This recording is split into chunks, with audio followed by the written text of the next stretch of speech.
Caros alunos, sejam bem-vindos a mais uma videoaula aqui no canal. Sou o professor Tiago e nessa videoaula nós vamos estudar a lei da gravitação universal e os satélites. Então vamos começar aí com a gravitação universal. A gente viu na aula passada que as leis de Kepler descrevem corretamente o movimento dos planetas, porém eles não explicam a razão das trajetórias serem elípticas. Então essa explicação quem deu foi Newton, porque ele se apoiou nos trabalhos antecessores aí da astronomia, Copérnico, Galileu e Kepler. Então Newton enunciou uma lei de âmbito universal, que trouxe nova luz ao conhecimento da época. A lei de Newton da atração das massas é um dos seus mais notáveis trabalhos, e constitui um dos instrumentos que deu sustentação matemática às teorias da mecânica clássica. Então aí, considere a figura seguinte em que os corpos A e B, de massas, o corpo A de massa MA e o corpo B de massa MB, respectivamente, têm seus centros de gravidade separados por uma distância d. Então, nós temos aí dois corpos, o corpo A e o corpo B, e os centros de gravidade desses dois corpos estão separados por uma distância d. Disso, a gente conclui o quê? Que a força que A exerce em B possui o mesmo modo e a mesma direção, porém em sentidos opostos, Terceira lei de Newton. A atrai B e B atrai A. Então, vetorialmente, elas têm o mesmo modo, a mesma direção, porém em sentidos contrários.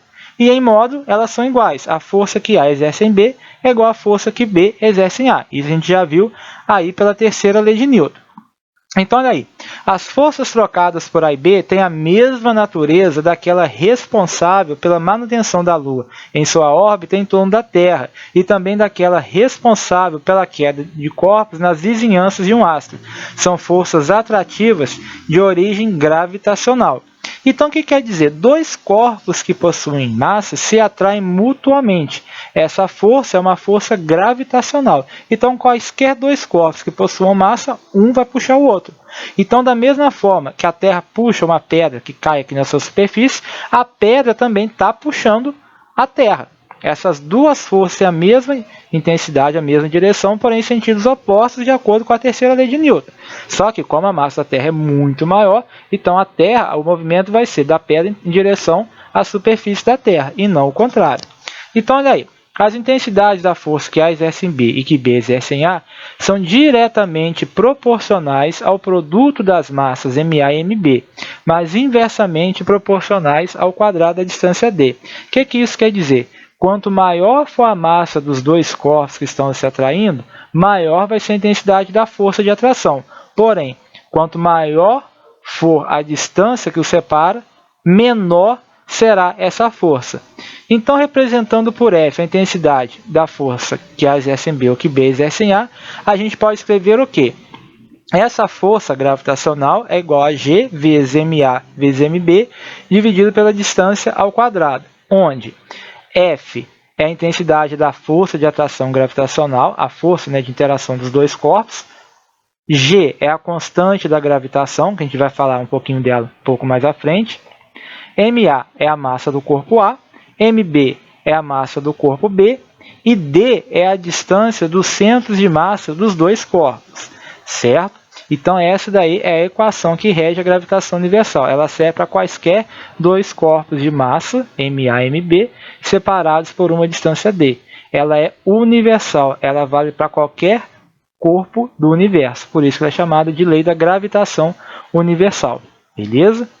Então, aí, a força da gravitação universal se aplica a quaisquer dois corpos, de massa MA e MB, independentemente do meio em que estejam imersos, mas somente se torna apreciável quando pelo menos um dos corpos possui massa extremamente grande, por exemplo, um corpo astronômico. É aquele exemplo que eu citei da pedra, quando a gente solta uma pedra aqui na superfície da Terra. Olha o tamanho da Terra comparado com o tamanho da pedrinha. Então, quer dizer, a força de atração, embora a força que a pedra é atraída pela Terra, a mesma que a pedra atrai a Terra, porém, como a massa da Terra é muito maior, o movimento da pedra vai ser mais perceptível do que o movimento do planeta.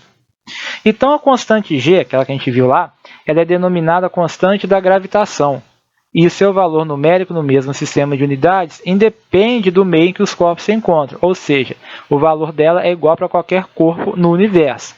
Então, foi o físico e químico inglês Henry Cavendish quem em 1798 obteve a primeira medida precisa para a constante da gravitação.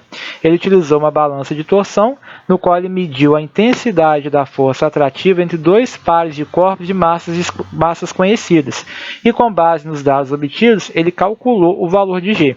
Então, lá em 1798, que esse valor da constante foi medida. Então, hoje, o valor mais aceito para essa constante gravitacional é de 6,67 vezes 10 elevado a menos 11 kg vezes metro quadrado, dividido por Newton ao quadrado, que é o valor do G.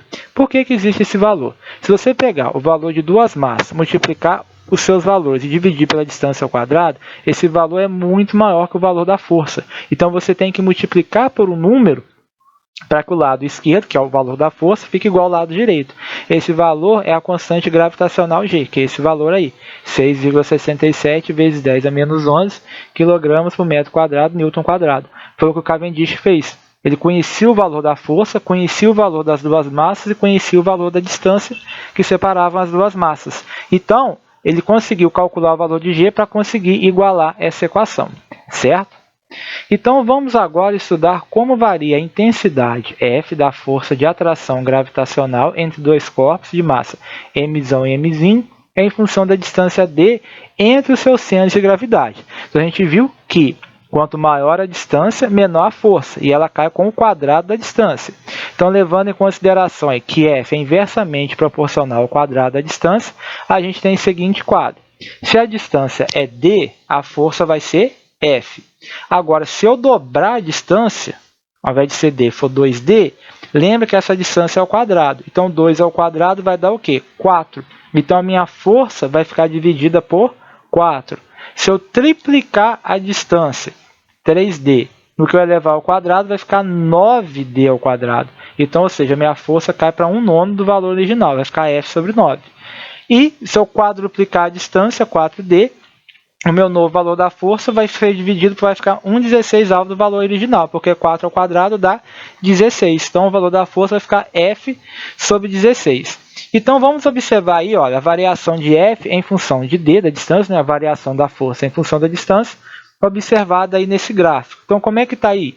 Olha aí, a gente tem um valor para a distância, né? Que é F. Agora, se eu dobrar a distância, a minha força cai para 1/4.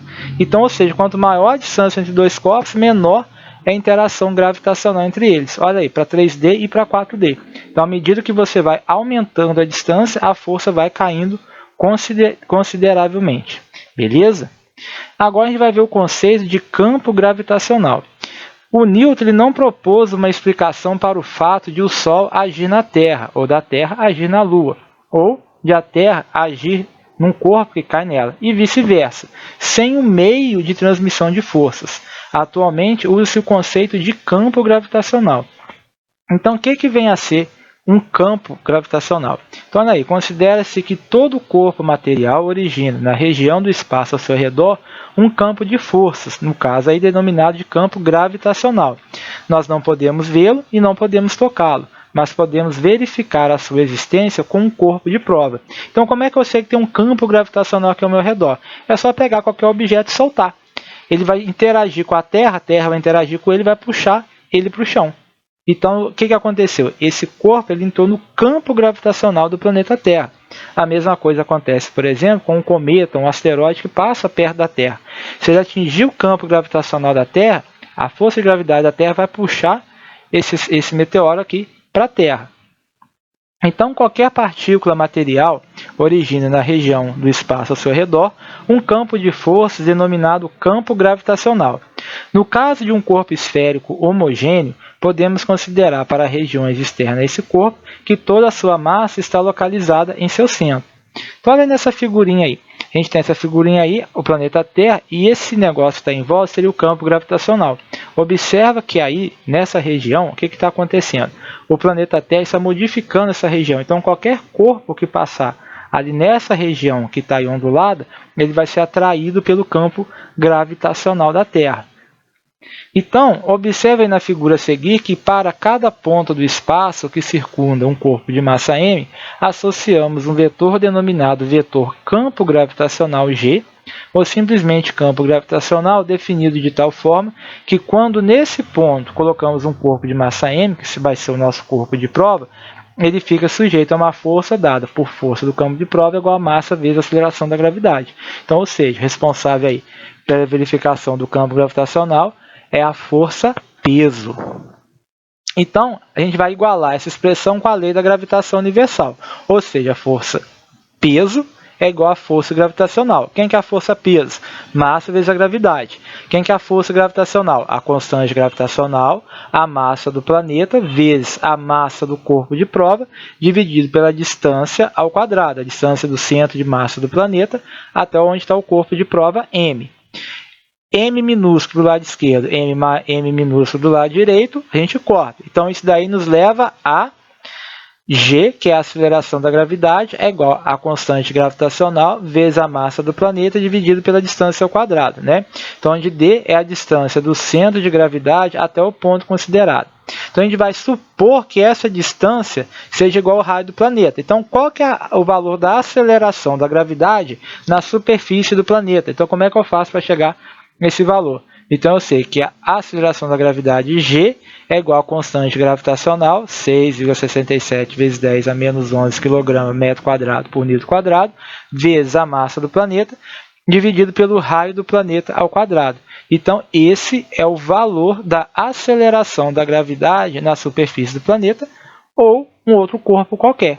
Então, com base nisso, a gente consegue calcular o valor da aceleração da gravidade ou, sabendo o valor da aceleração da gravidade, da constante gravitacional, que a gente já sabe, e através de meios aí a gente consegue medir o raio da Terra, a gente consegue calcular o valor da massa da Terra, sem ter que colocar a Terra numa balança, que a gente sabe que isso é impossível.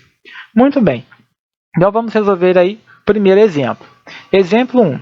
Calcule a força de atração gravitacional entre duas massas de 500 kg, distantes 5 metros uma da outra. Então, a gente vai calcular quanto que vale essa força de interação para dois corpos de massa 500 kg que estão separados por uma distância de 5 metros. Muito bem. Primeira coisa a fazer é coletar os dados do problema. O valor da massa 1 é igual ao valor da massa 2, que é de 500 kg. E a distância que está separando os dois é de 5 metros. Então, o que a gente vai fazer? Vai pegar a equação aí da gravitação universal. F é igual a G vezes M1 vezes M2 dividido por D ao quadrado. Substituindo esses valores, G, 6,67 vezes 10 a menos 11 kg metro quadrado por newton quadrado, vezes massa 1, 500 kg, massa 2, 500 kg, dividido pela distância, 5 metros ao quadrado. Então, multiplicando isso daí, o que eu vou ter? 6,67 vezes 10 a menos 11, 500 vezes 500, 250 mil. 5 ao quadrado, 25. 250 mil dividido por 25 vai me dar 10 mil. Então, ficou 6,67 vezes 10 a menos 11 vezes 10 a quarta. Menos 11 mais 4 ficou menos 7. Então, o valor dessa força é 6,67 vezes 10 a menos 7. Colocando aí em decimal, F vale 0,000000667, ou seja, embora os corpos tenham meia tonelada de massa e são separados por uma distância de apenas 5 metros, o valor da força aí é extremamente pequeno, é quase que imperceptível. Muito bem, vamos então ao exemplo 2.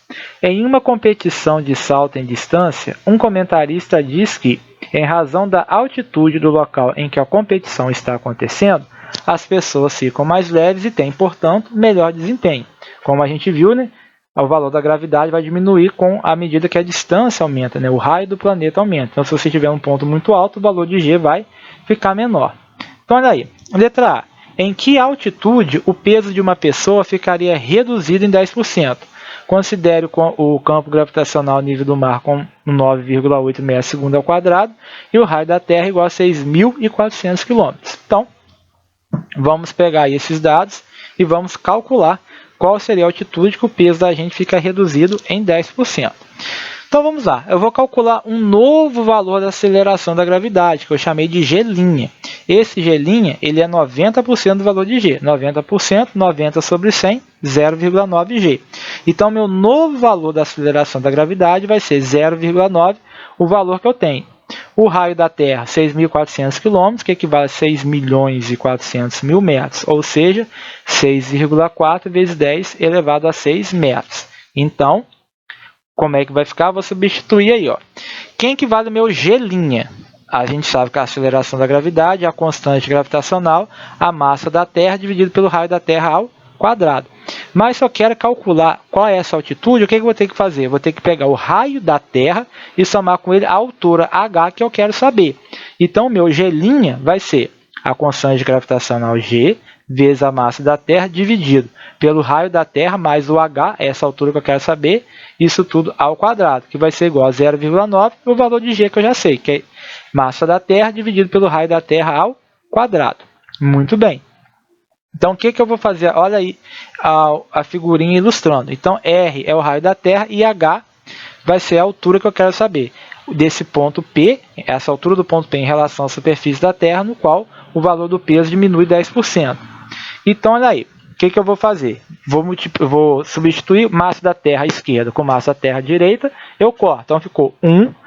E o G também, né? A constante gravitacional à esquerda, a constante gravitacional à direita, eu corto. Então, cortei esses dois. Ficou 1 sobre raio da Terra, 6,4 vezes 10 a sexta, mais h ao quadrado, que é igual ao raio da Terra, 6,4 vezes 10 a sexta ao quadrado.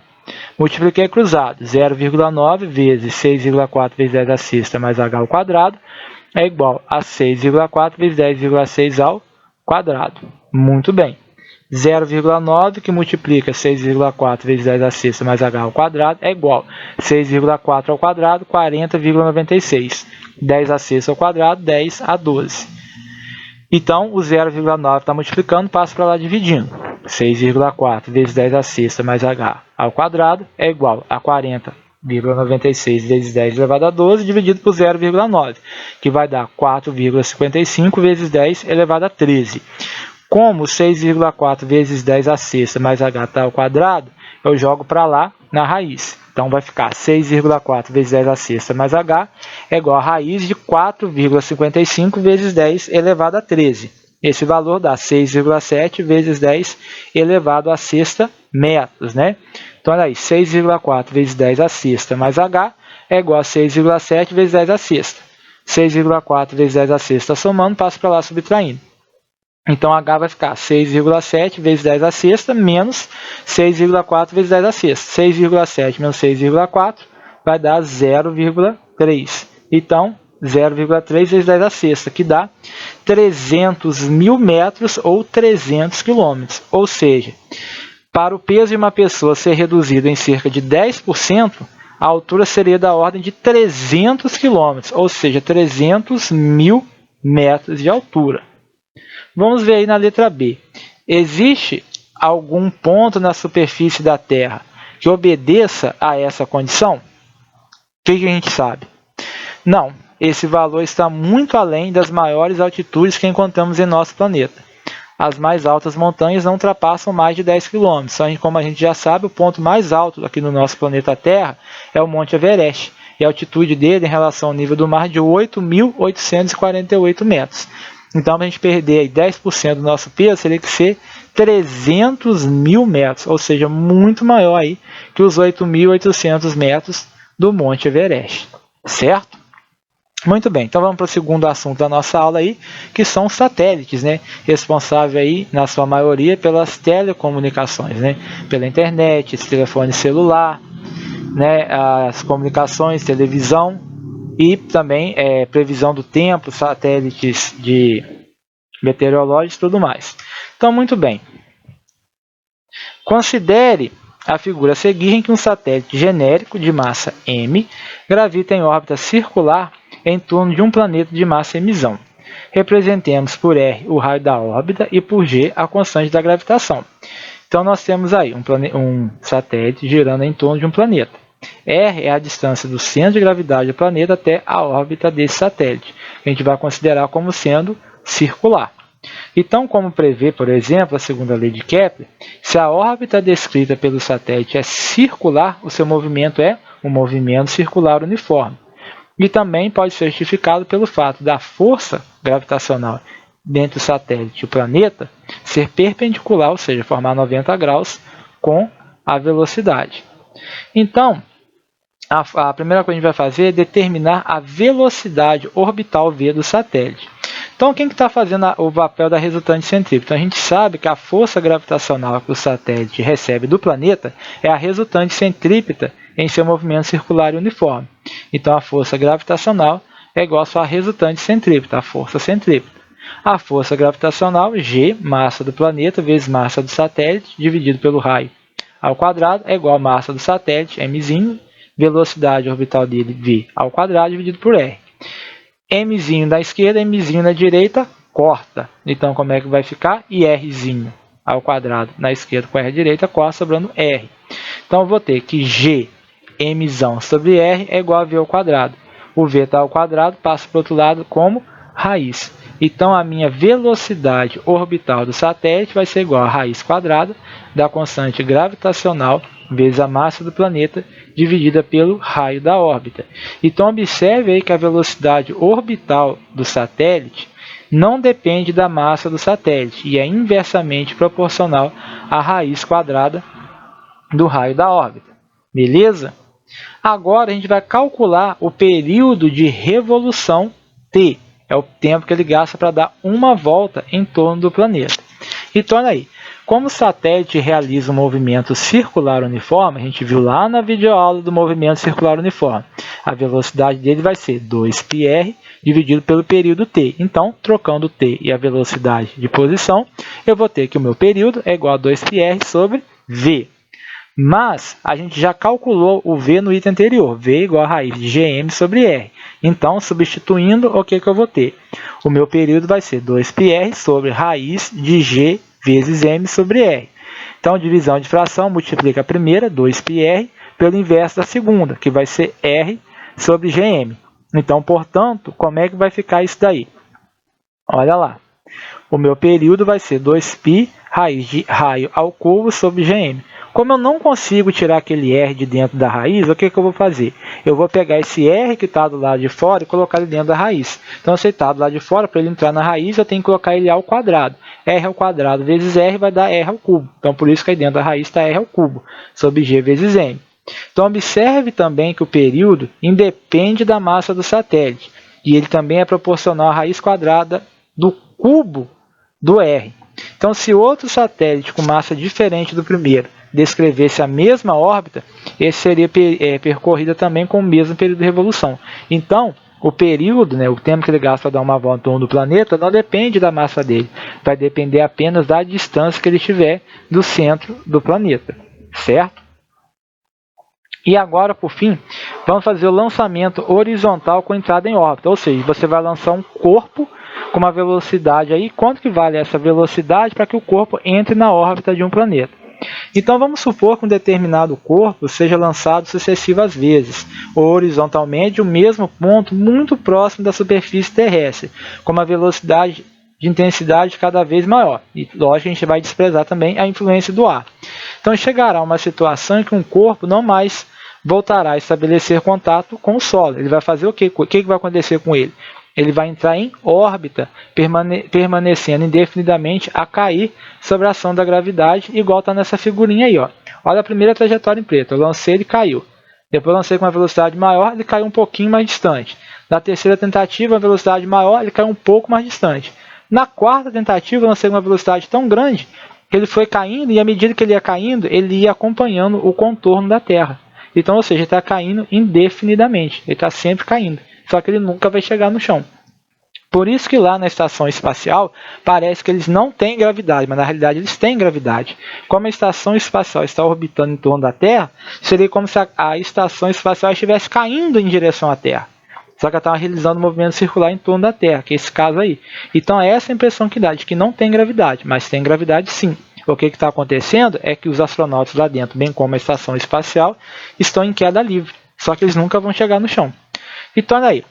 Então, vamos considerar um corpo em órbita terrestre com raio de órbita praticamente igual ao raio terrestre. Então, vamos calcular a intensidade da velocidade de lançamento. Então, como a gente sabe, o peso do corpo vai fazer o papel da resultante centrípeta. Então, o que nós vamos ter? O peso é igual a força centrípeta. Peso, massa, vezes gravidade. Força centrípeta, massa, vezes velocidade ao quadrado sobre R. Cancela as duas massas. O que a gente vai ter? Que velocidade vai ser o quê? Raiz da gravidade vezes o raio do planeta. Então, a aceleração da gravidade do planeta vezes o raio do planeta. Essa é a velocidade de lançamento dele para que o corpo entre em órbita. Para o nosso querido planeta Terra, a aceleração da gravidade a gente vai arredondar para 10 metros por segundo ao quadrado e o raio da Terra de 6,4 vezes 10 a sexta metros. Então, raiz de G sobre R, G 10 metros por segundo ao quadrado, R 6,4 vezes 10 a sexta metros, que vai dar 10 vezes 10 a sexta, 10 a sétima, 6,4, raiz de 6,4, a gente arredonda 64, vai dar 8. Então, o valor da velocidade vai ser 8 vezes 10 a terceira metros por segundo, ou seja, 8.000 metros por segundo, ou 8 km por segundo. Então, se a gente quiser lançar um corpo para que ele entre em órbita da Terra, a velocidade mínima que a gente tem que lançar esse corpo é de 8 km por segundo, ou seja, em um segundo ele tem que percorrer 8 km.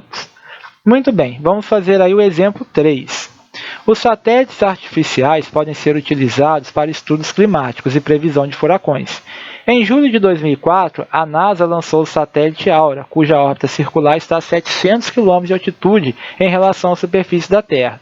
Considerando o raio da Terra como 6.400 km, calcula a velocidade em km por hora que o satélite Aura se desloca em sua órbita. Muito bem. Quais são os dados que ele me deu?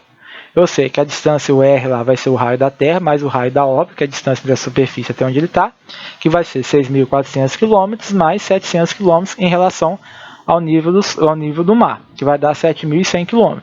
Velocidade, raiz de G sobre M sobre R.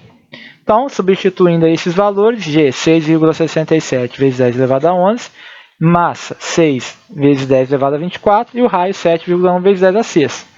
Multiplicando isso tudo aí, a gente chega a 7,5 vezes 10 a terceira metros por segundo, ou seja, 7.500 metros por segundo, que equivale a 27.000 km por hora, que é o valor aí que esse satélite se desloca na órbita aqui em torno da Terra. Beleza? Muito bem, encerramos aqui mais uma videoaula. Peço a você que chegou até aqui, se não for inscrito no canal, se inscreva, deixe o seu joinha, façam as atividades e até a próxima aula, pessoal.